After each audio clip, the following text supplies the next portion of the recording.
I sit cross-legged on my hardwood floor, surrounded by a sea of glossy photographs. The Vermont wedding I shot last weekend turned out even better than I hoped. The bride's cream-colored gown against the autumn foliage created exactly the contrast I was aiming for. My favorite shot captures the couple beneath a canopy of maple trees, their fingers barely touching as fallen leaves swirl around them. The phone rings. My mother's name flashes on the screen. I hesitate before answering, my finger hovering over the accept button. "Hi, Mom." I tuck the phone between my ear and shoulder, still organizing photos into potential album layouts. "Courtney." Her voice carries that familiar crisp edge. "I need to talk to you about Lily's wedding."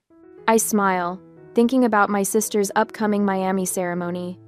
I was actually planning to call her this week. "I have some ideas for the photography that would be perfect for..." "You'll ruin your sister's wedding. Don't come." My coffee cup slips from my hand, shattering against the floor. Hot liquid splashes across the photographs, ruining hours of work. I barely notice. "What?" My voice sounds distant, like it belongs to someone else. "Lily needs all the attention," Margaret continues, her voice firm and unyielding. "Your success would overshadow her day." The room spins as I grip the edge of my desk. "Mom, that doesn't make any sense. I'm her only sister. All guests have received their invitations." Each word lands like a hammer blow. "Everyone except you." My stomach lurches. The familiar feeling of childhood abandonment floods back, being left out of family photos. Watching my artwork removed from the refrigerator to make room for Lily's stick figures. Sitting alone at the kids' table during Thanksgiving, while Lily perched on Dad's lap at the adults' table. "Mom, I'm her only sister. I've photographed 180 weddings. I could help." I hate the pleading tone in my voice, but can't seem to stop it. "This doesn't make any sense." "Think of it as your gift to Lily," Margaret says, her voice softening into something worse than anger-pity. "You've always needed to be the center of attention. For once, let your sister have her moment." My throat tightens. "Let me talk to Lily. This can't be what she wants." She agrees completely. This was partly her idea. The lie hangs between us. Or maybe it isn't a lie, which would hurt even more. I hang up without saying goodbye and immediately dial my father. He answers on the second ring. "Court? Everything okay?" "Dad, Mom just told me I'm not invited to Lily's wedding. That can't be right." The pause tells me everything I need to know before he even speaks. "It's for the best." "Court." His voice carries the same defeated tone he used when telling me I couldn't display my photography trophy, the one I won at 12, because Lily wouldn't feel bad. "You don't mean that." I press my palm against my forehead, trying to keep the room from spinning. "Your absence is a gift to your sister," he says. "Be selfless for once." The words slice through years of pretending this dynamic didn't exist. My mind flashes to Ethan framing my first magazine cover, opening champagne at midnight to celebrate when it arrived. His genuine pride contrasted sharply with my parents' uncomfortable silence when I'd sent them a copy. I looked down at the ruined photographs on my floor, moments I'd captured of strangers looking at each other with more love than my family has ever shown me. "I won't beg for an invitation to my own sister's wedding." The words emerge stronger than I expect. "Don't be dramatic." My mother's voice cuts in. "They must be on speakerphone. Think about someone besides yourself." "I've spent my entire life thinking about everyone else." My voice remains steady despite the earthquake happening inside me, hiding my accomplishments, making myself smaller. "All your cousins will be there," my father says. "Everyone's looking forward to celebrating with Lily. Don't make this difficult." The unspoken message is clear. The family narrative about me, the selfish, attention-seeking older sister, has already been established. They control how the extended family sees me. "I understand," I say finally, though I don't, not really. What I understand is that this pattern will continue forever unless I break it. My professional confidence and personal happiness can't survive if I keep accepting this treatment. I end the call just as I hear the front door open. Ethan walks in, his camera bag slung over one shoulder, stopping short when he sees me surrounded by broken ceramic and coffee-stained wedding photos. "Courtney, what happened?" His concern stands in stark contrast to the coldness I just experienced from my parents. The words tumble out between sobs, the uninvitation, my parents' justifications, the lifetime of being diminished to make my sister shine brighter. Ethan kneels beside me, careful to avoid the broken mug fragments. "They've done this your entire life. It's not right." He helps me salvage the photos that weren't ruined, his hands gentle as he blots coffee from the prints. We work in silence for several minutes before he speaks again. "Your sister's wedding is about her," he says quietly. "But your life is about you." I look up at him, suddenly seeing clearly what I've been missing all these years. The choice isn't between attending my sister's wedding or staying home. The choice is between continuing to make myself smaller or finally standing at my full height. I've spent my life making myself smaller. I whisper, a new resolve taking shape. Maybe it's time to stand tall. 3 weeks pass like molasses. I try burying myself in work, editing wedding albums until my eyes blur, but my phone remains silent. No calls from my mother, no texts from Lily. The wound of being uninvited to my own sister's wedding festers beneath a veneer of normalcy. Until Amanda calls. "Court, you won't believe what Lily just posted." Amanda's voice crackles through my speaker as I balance phone and coffee mug, scrolling through client emails. Amanda has been friends with both me and Lily since high school, straddling the uncomfortable divide between us. "I'm not sure I want to know," I say, but curiosity pricks at me. Miami Beach, $800,000 budget, white tulip centerpieces flown in from Holland, 8-course dinner with a celebrity chef. My stomach twists. 800,000? That's nearly double what they originally planned. Bradley's parents offered to cover most of it. Amanda says, her voice dropping to a whisper. "Court, there's something else. I had lunch with Jenny yesterday. She's in the wedding party." My fingers tighten around my mug. "And?" "Bradley told Lily he didn't want you there. Said you make everything about yourself." The coffee scalds my throat as I swallow too quickly. He's never even met me. Jenny overheard Lily telling him stories. About how you stole attention at her Sweet 16. About your scholarship ceremony overshadowing her debate team win. None of this happened. The scholarship ceremony lasted 10 minutes before my parents insisted we hurry to Lily's debate competition. We never even stopped for celebratory ice cream. After ending the call, I open Instagram. My mother's latest post jumps from the screen. A photo of Lily and Bradley surrounded by white roses, champagne flutes raised toward the camera. The caption reads, "Sometimes the kindest thing is to step back and let others shine." The hidden message couldn't be clearer if she'd tagged me. I spend the afternoon digging through family albums stored in our spare room closet. With each photograph, patterns emerge that I somehow missed for years. In nearly every family portrait, I stand slightly behind Lily, positioned off-center. My grandparents' pride in my first photography exhibit, noticeably dimmed after my mother whispered something in their ears. The time my father asked me to tone down my excitement when I won state photography competition because Lily had a rough week. It wasn't isolated incidents. It was systematic. Ethan finds me surrounded by photographs when he returns from filming. Without a word, he sits beside me on the floor, picking up a family beach vacation picture where my smile looks strained. "Look at this," he says, pulling up his laptop.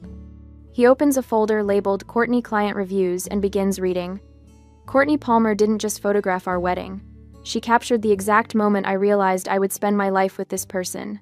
She has a gift for seeing people as they truly are. He reads another. Every time we look at our wedding album, we relive the day through Courtney's eyes. She made our day magical. Then another and another dozens of testimonials praising not just my technical skill but my ability to capture authentic emotion.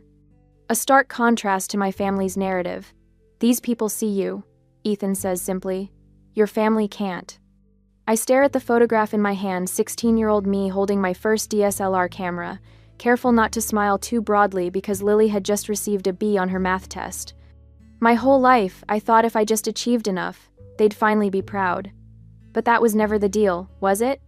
The deal was that I would always diminish myself so Lily could feel exceptional. "That's their story," Ethan says, "not yours."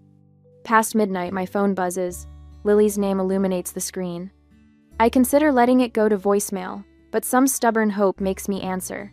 "Hey," she says, her words slightly slurred. "Are you awake?" I am now. "I'm at Hannah's bachelorette weekend. Everyone's asleep but me." A pause. "I miss you, Court." The familiar ache returns. "Then why aren't I invited to your wedding?" She sighs heavily. "Mom's afraid you'll charm everyone. You always do." Another pause. "Bradley's parents have all these important connections. The wedding has to be perfect. And I'd ruin it by existing?" "You don't understand what it's like," Lily whispers. "Sometimes it's hard being the favorite. the expectations crush me. I almost laugh at the absurdity. You're worried about expectations? I've spent my entire life trying not to outshine you. That's not true. It is, and deep down you know it. Silence stretches between us. Finally, she says, "I should go," and hangs up. I sit motionless in the dark living room until Ethan finds me there an hour later. His eyes, sleepy but concerned, scan my face. "What if we got away for the weekend?" he suggests, pulling me against him. "Clear your head."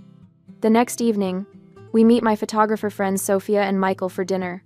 I haven't told them about the wedding situation, but somehow they've heard.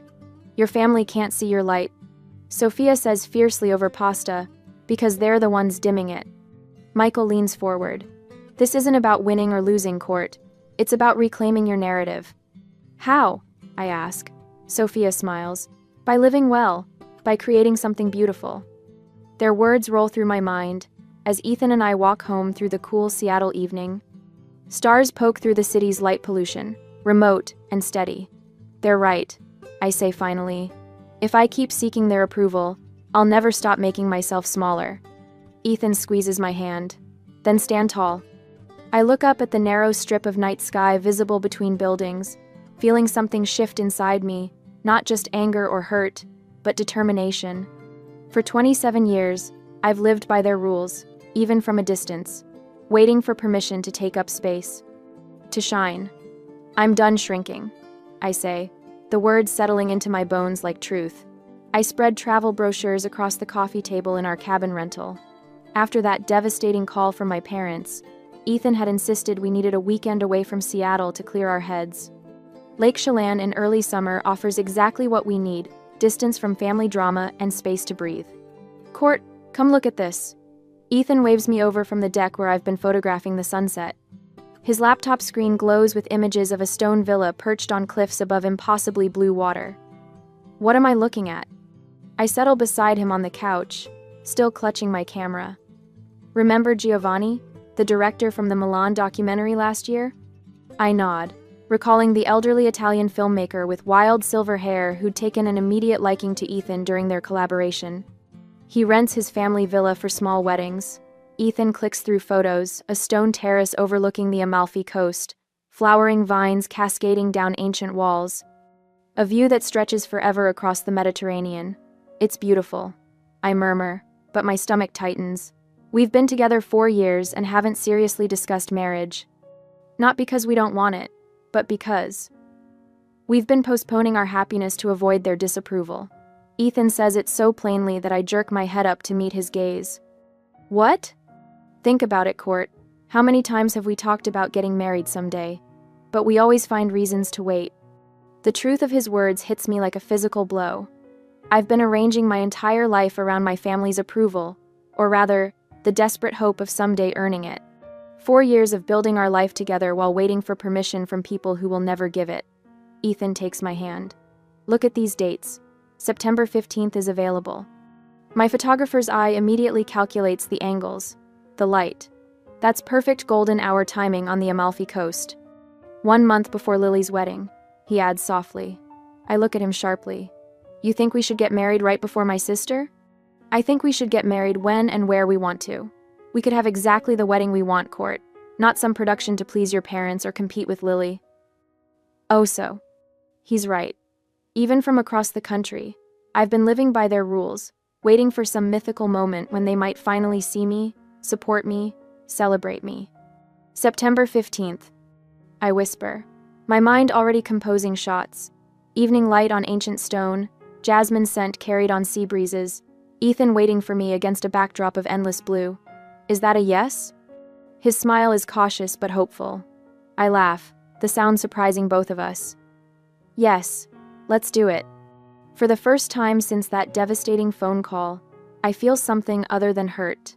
Something that feels dangerously like power. The next morning, I wake with surprising clarity. I find my phone and take it onto the deck, away from Ethan's sleeping form. Margaret answers on the third ring. "Courtney, is everything all right?"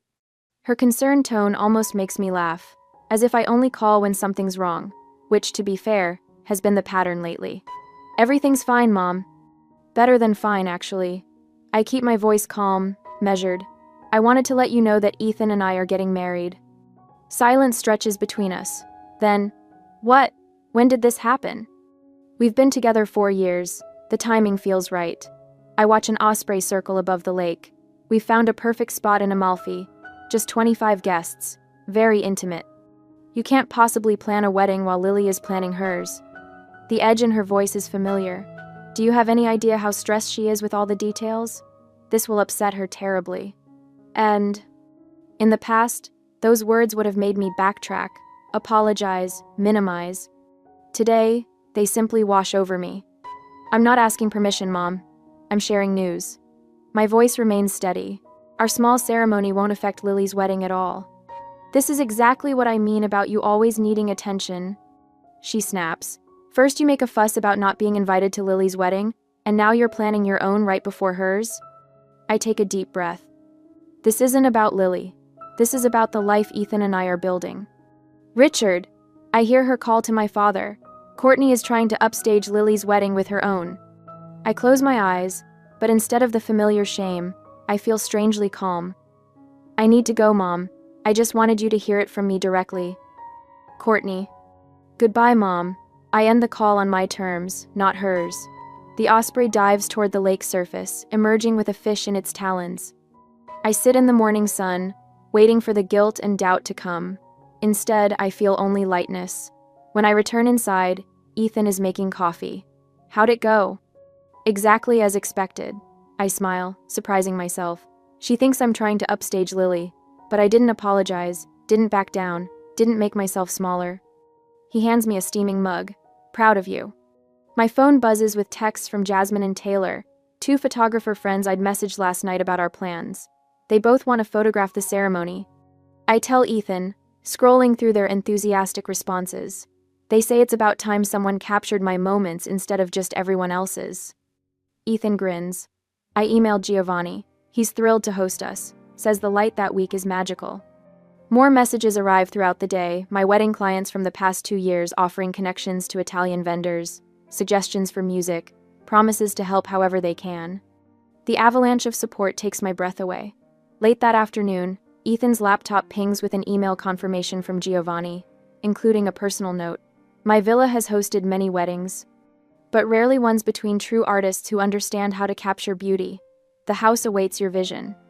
I study the attached photos, already planning compositions, lighting setups, the exact moment when the setting sun will paint the stone walls gold. For the first time, I understand why my clients cry when they see my work. The power of having someone truly see your love story and capture it in its most perfect light. Should we invite them? I ask Ethan that evening as we watch stars appear over the lake. My family? Risk the drama? Or focus on creating our perfect day without their shadow? He wraps his arm around me. That's entirely your call. But remember, wedding photographer extraordinaire, what matters most in those moments you capture? Authenticity. I answer without hesitation. Then that's your answer. He kisses the top of my head. Whatever choice feels most authentic to you. I lean against him, watching the constellations emerge. The question suddenly seems less important than the realization that for the first time in my life, I'm making choices without calculating their effect on my family's approval. If this small act of independence feels this liberating, what might complete freedom from their judgment feel like? I spread out my portfolio on the living room floor, arranging wedding albums in a semicircle around me. It's been exactly 1 week since we booked Giovanni's villa on the Amalfi coast, and the initial euphoria has settled into something more substantial, a quiet determination. What's all this?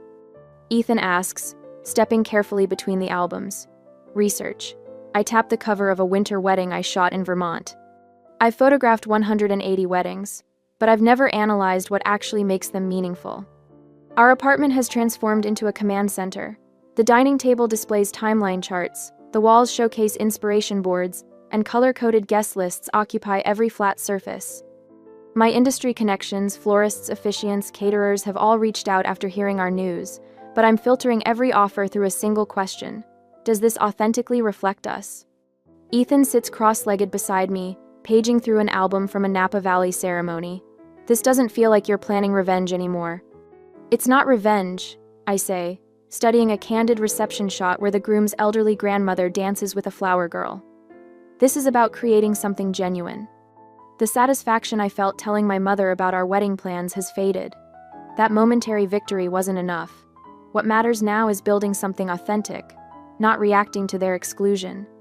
I pull out my notebook where I've been studying techniques to document our own ceremony.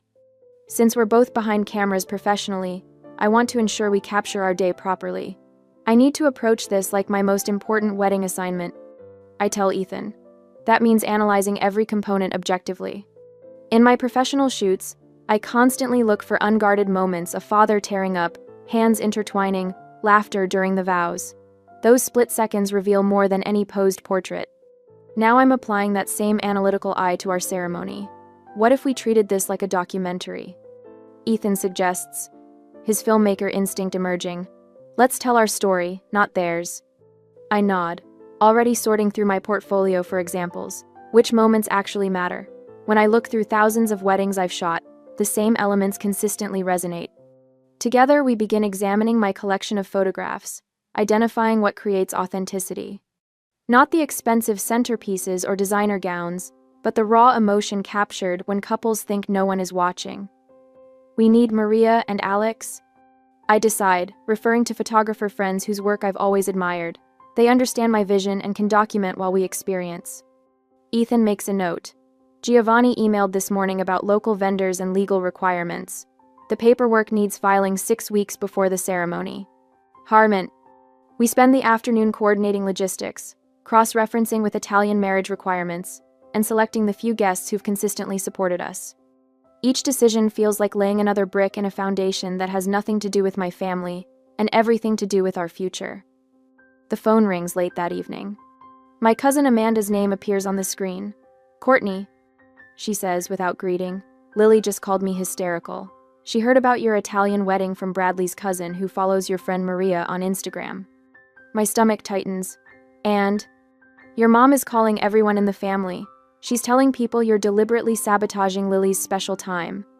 I close my eyes, visualizing the network expanding, aunts, uncles, cousins, all receiving carefully crafted messages portraying me as the villain. What did you tell her? Consider, I ask. I said I needed to talk to you first, Amanda says, her voice softening. Court, are you doing this to get back at them? The question hangs between us. A week ago, the answer might have been yes. Now, looking at our meticulously crafted plans spread across the apartment, I know differently. We're creating something authentic, I tell her, not competing with anyone. After hanging up, I find Ethan standing in the doorway, concern etched on his face. They're mobilizing the extended family, I say. He steps forward, placing his hands on my shoulders. Does that change anything for us? I look around at our command center, every element selected to reflect our values rather than respond to their rejection. No, I say with certainty. We keep building.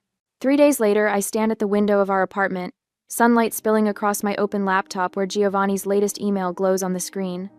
The Amalfi Coast villa looks even more perfect in the new photos he sent, weathered stone walls draped with flowering vines, a terrace overlooking the Mediterranean, and the ancient olive trees that will provide branches for our ceremony. Did you see what Giovanni found? I call to Ethan, who's arranging camera equipment in the living room, a local florist who specializes in jasmine garlands. The scent will be incredible at sunset. Ethan looks up from his packing, a smile spreading across his face. That's exactly what we talked about. The documentary crew is confirmed too. Marco and Sarah will handle the main coverage while I focus on just being your groom. Our living room has transformed into a command center over the past weeks. Inspiration boards line the walls with fabric swatches in natural tones, sketches of table arrangements, and lighting diagrams for the golden hour when we'll exchange vows. No detail has been left to chance. I finalized the invitations this morning, I say, sliding a cream-colored envelope across the table toward him. Inside is a handcrafted card with pressed olive leaves and our names in simple calligraphy. Just 25 people who've consistently been there for us. Ethan examines the invitation, running his finger over the raised lettering. Perfect. Elegant without being showy. He meets my eyes. This is about creating memories that matter, not impressing anyone. I nod, feeling a calm certainty that has replaced the frantic energy of our initial planning. We're building something authentic, something that reflects who we are as a couple and as individuals.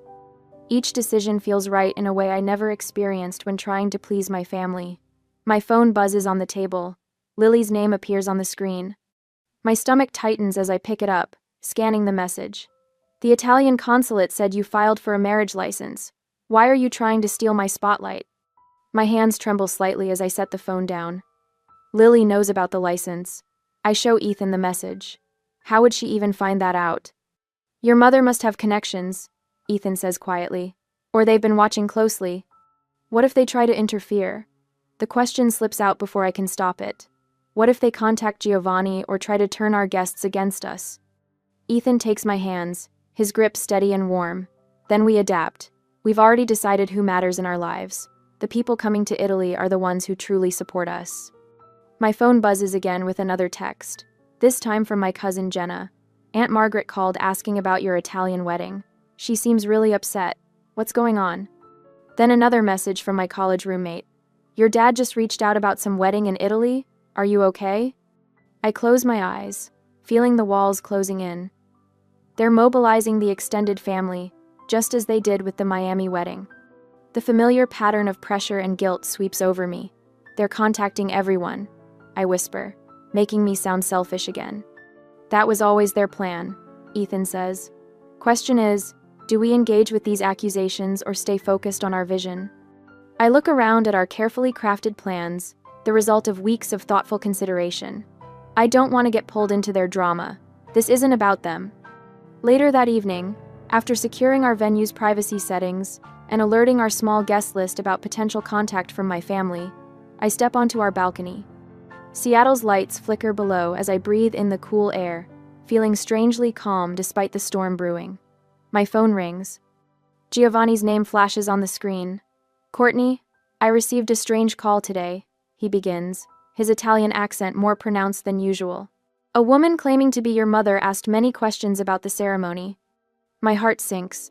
I'm so sorry, Giovanni. My family situation is complicated. Do not worry, he says firmly. I told her nothing. Your day will be perfect. Italian privacy laws protect you, and I have informed my staff. No uninvited guests will disturb your celebration. Relief washes over me. Thank you. After we hang up, Ethan joins me on the balcony, wrapping his arms around my waist. Everything okay? Giovanni got a call from my mother, but he handled it perfectly. I lean back against him. He's taking extra security precautions just to be safe. Let's just focus on us, Ethan says, his voice steady in my ear. What happens in Miami doesn't matter. Standing there in the growing darkness, I realize how much I've changed. 6 months ago, my mother's call would have sent me into a tailspin of guilt and doubt. Now I feel centered, prepared, focused on creating something beautiful rather than reacting to their attempts to diminish me. The time for strategic preparation is ending. Next week, we'll board a plane to Italy, and all our careful planning will come to fruition. I can almost smell the jasmine and olive groves, feel the warm Mediterranean breeze on my skin as we exchange vows. Whatever storm my family might be brewing, we're ready. A week later, my phone buzzes at dawn. I've been up for hours anyway, organizing our photography timeline for the ceremony. Ethan sleeps peacefully beside me, his breathing steady and deep. The caller ID reads, Mom, and my stomach tightens. I take my coffee to the balcony before answering. Hello? You need to cancel Italy. Margaret's voice sounds different, not her usual controlled displeasure, but something sharper, more dangerous. That's not happening. I watch a seagull land on the railing across from me. Listen carefully, Courtney. If you go through with this, you'll never be welcome in this family again. The seagull takes flight as a car horn blares below. My fingers tighten around my mug. I don't understand why my wedding threatens you so much.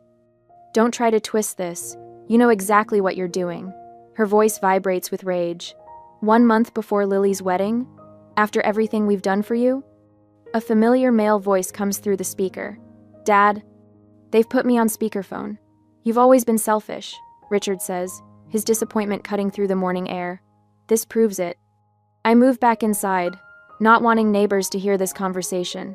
I'm getting married to the person I love in a place that means something to us. How is that selfish? Lily's been hospitalized with anxiety attacks because of you, Margaret says. My heart stops. What? Is she okay? As if you care. Her voice drips with venom. Her doctor says the stress you're causing could affect her long-term health. The lie hangs between us. I've seen Lily's Instagram stories from her bachelorette party in the Bahamas 3 days ago, laughing on a yacht, cocktail in hand. That's not true, I say quietly. I saw her posts from the Bahamas. A pause. She pushed herself to go because she didn't want to disappoint her bridesmaids. My phone buzzes with a text. It's my cousin Rachel. Is it true you're stealing Lily's thunder? Everyone's talking about it. Go. Your grandmother may not be around for another wedding, Dad adds, his strategic guilt perfectly timed. She's heartbroken you'd choose a foreign ceremony she can't attend. My grandmother, who, according to Aunt Pamela, hasn't left Florida in 15 years. Your cousin Rachel agrees with us. Margaret continues. So do the Petersons.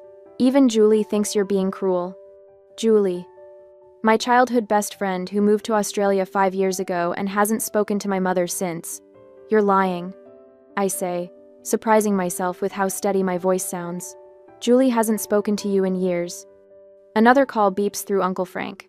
Then a text from my mother's neighbor, Susan. Honey, are you sure about this Italian wedding? Sounds expensive and unnecessary. The coordinated assault is almost impressive. Cancel Italy, Margaret says again, or accept that you're no longer part of this family. My throat tightens. Is that what Lily wants too? This is coming from all of us. You've pushed your sister to her breaking point. I walk to the wall where Ethan and I have pinned our wedding plans, local olive branches and jasmine flowers, the cliffside view at sunset, our handwritten vows. I touch the corner of a photo, showing Giovanni's villa bathed in golden light. I'll think about what you've said. I tell them, not because I'm considering cancellation, but because I need this call to end. After hanging up, I sit at our kitchen counter, hands trembling despite my calm words.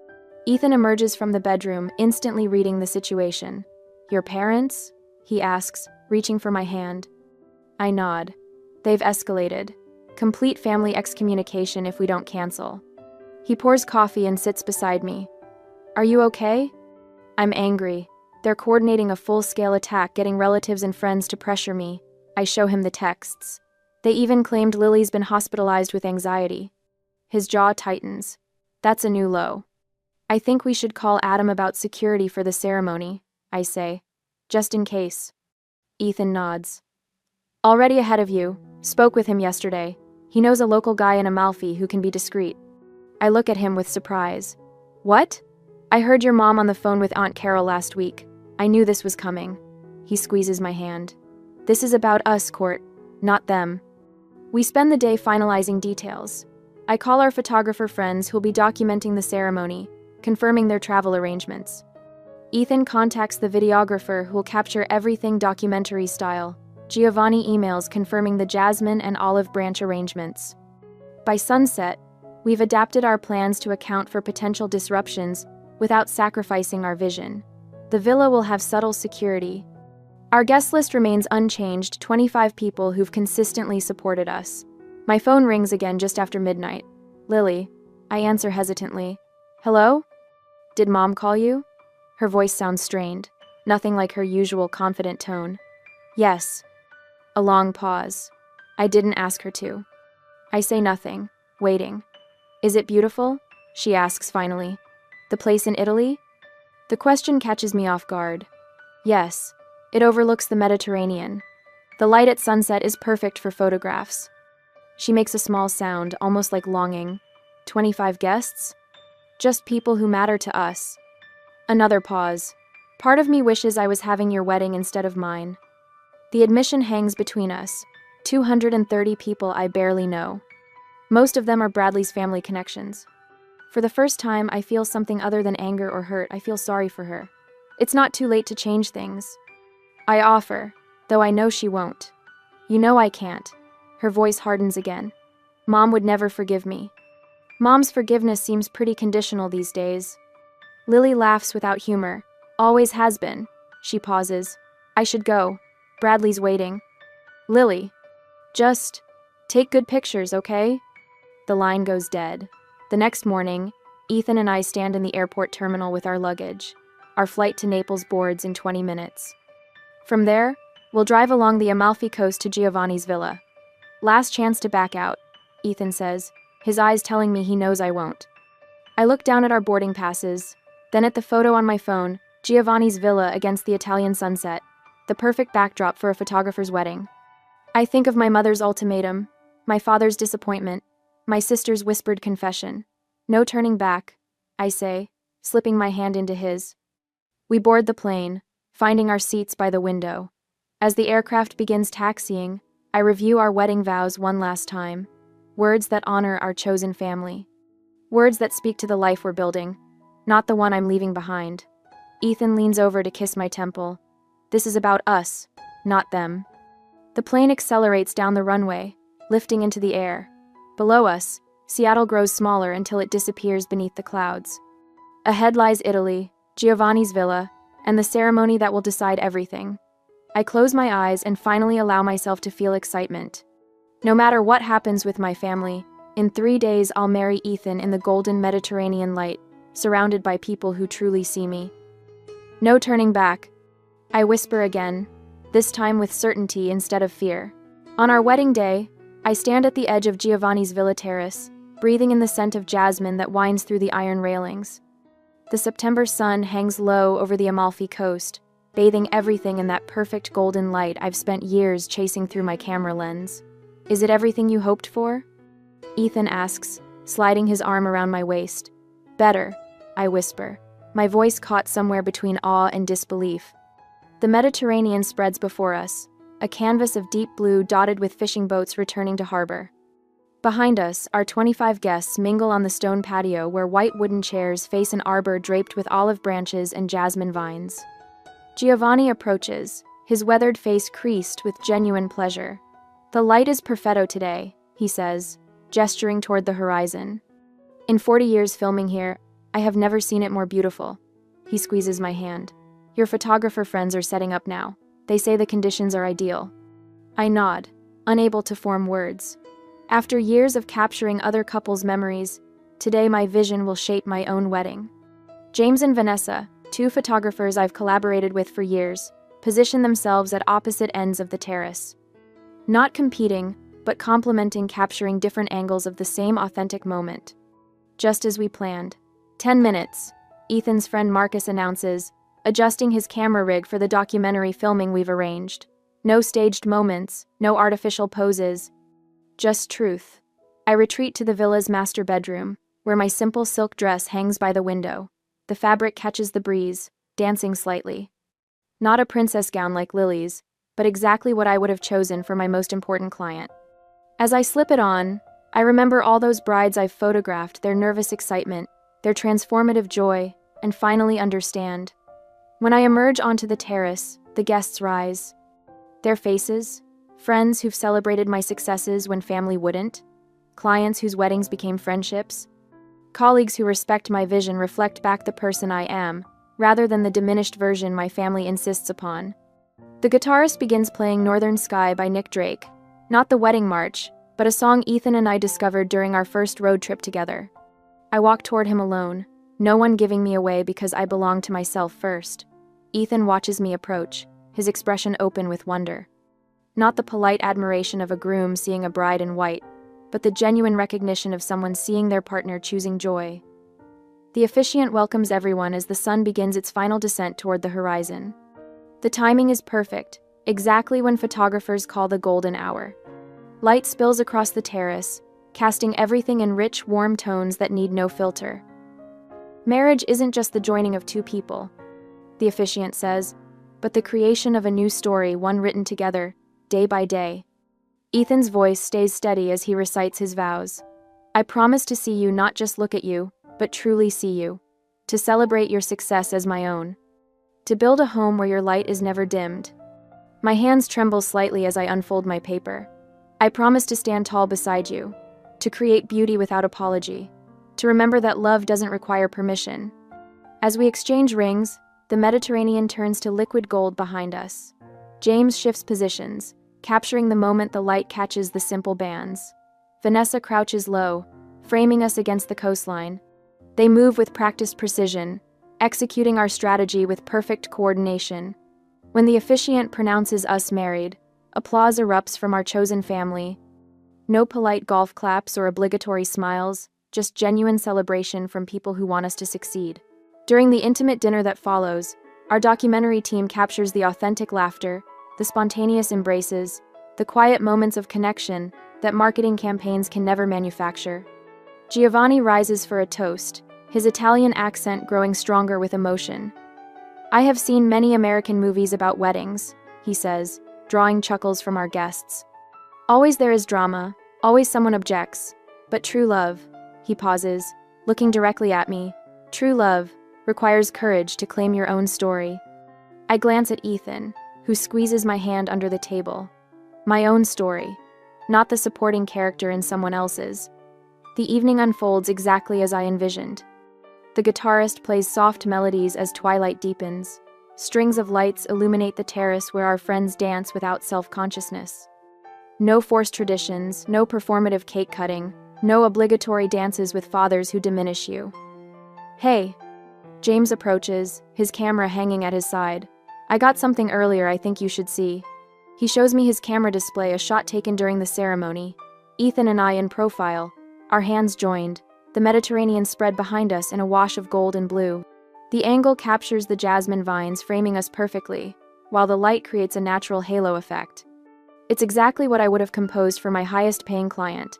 "Do you mind if I post this one?" James asks. "It's special." I nod, suddenly unable to speak. As James walks away to upload the image, Vanessa appears at my side. "That's going to break the internet," she predicts, nodding toward James's retreating figure. "It's just a wedding photo," I say automatically. The habit of minimizing my success is still strong. "No," she corrects gently. "It's art." Later, as Ethan and I share a quiet moment at the terrace edge, my phone begins buzzing with notifications. James's single image has exploded online. 800 comments already. Ethan murmurs, scrolling through my phone. "Listen to this one. Most beautiful ceremony I've ever seen. From Helena Baxter. From Helena Baxter." "The Helena Baxter?" I ask, disbelieving. "Helena Baxter, whose wedding photography book sits on my desk at home, whose work inspired me to pursue this career." Ethan nods, continuing to scroll. "The Italian Tourism Board just reshared it with Wedding of the Year caption." The notifications keep coming. Industry professionals asking who captured the image. Magazines requesting permission to feature it. And most significantly, comments from people I've never met, moved by the authentic joy radiating from the photograph. "This is what they were afraid of," Ethan says quietly. "Not that you'd ruin Lily's wedding, but that you'd prove them wrong." I lean against him, watching stars emerge above the darkening Mediterranean. For years, I've captured other people's happiest moments. Today, I created my own. Marcus approaches, documentary camera still rolling. "You've created something extraordinary, Court," he says, using Ethan's nickname for me. Giovanni joins us, his weathered face serene in the soft evening light. "Your vision has honored this place," he says simply. "Many Americans come to take from Italy's beauty. You have added to it." As the evening deepens, James returns, his face alight with excitement. "You need to see this, your photo just hit 1 million views." InStyle magazine commented asking for contact information. I check my phone again, surprised to find texts from extended family members, cousins and aunts, who declined our invitation. Words of admiration and, perhaps more tellingly, regret. But their validation no longer matters. The success of this day isn't measured in views or comments or even professional recognition. It's measured in the authentic joy captured in James's photograph. It's measured in the chosen family surrounding us. It's measured in the fact that for the first time in my life, I didn't make myself smaller to make someone else feel bigger. As midnight approaches, Ethan and I slip away from the celebration to a quiet corner of Giovanni's garden. Above us, stars scatter across the Italian sky like diamonds on velvet. "How does it feel?" Ethan asks softly. I consider his question carefully, searching for the perfect words. In this moment, I am not Courtney, the second choice. Courtney, the attention seeker. Courtney who must be diminished. I am simply Courtney, artist, partner, creator of my own story. It feels like stepping into the best photograph I've ever taken. I reply. and realizing I'm finally exactly where I belong. I wake to sunlight streaming through our bedroom window, casting golden patterns across the sheets. 6 months after our Amalfi Coast wedding, the familiar tightness in my chest when thinking about my family has dissolved into something lighter. My phone buzzes with notifications. 3 major wedding magazines want feature stories on what industry blogs now call the Amalfi Revolution. A smile forms as I remember the moment that image went viral. Sunset bathing Ethan and me in amber light. Our hands clasped as we exchanged vows against the Mediterranean backdrop. Giovanni's ancient olive trees framing the scene. "Still can't believe it," Ethan mumbles, rolling toward me. He reaches for my hand, his thumb brushing my wedding band. "Which part?" I ask. "All of it." He gestures toward my laptop where the Netflix contract sits open. "Documentary about redefining wedding photography. That's you, Court." The proposal arrived yesterday. They want to follow me through a year of weddings, documenting how I capture authentic moments. The director called it revolutionary storytelling through still images. My phone buzzes again, another text from Lily. Unlike my mother's cold silence and my father's brief, formal congratulations, Lily has been reaching out since her Miami wedding. "Yours looked more like you than mine looked like me," reads her latest message. I set the phone down without responding. She's sent similar texts since the photos spread across social media, each one a small acknowledgement of what I've always known, that authenticity matters more than perfection. The transformation in my life feels almost surreal. I sleep without the weight of seeking approval. I make decisions without second-guessing. When I review client galleries, I trust my eye completely. "We should call Giovanni," Ethan says, getting up. "The foundation paperwork should be almost ready." The Love Without Permission Foundation, our newest venture supporting artists facing family disapproval. Giovanni became more than our wedding venue host. He's now our partner in creating grants for photographers whose vision others try to diminish. "I have the family I've chosen," I say, the words settling into truth. Later that afternoon, I sit in my studio, reviewing portfolios from wedding clients. My waitlist stretches 6 months out, filled exclusively with couples who value my documentary approach. No more saying yes to every job, no more hiding my vision to please others.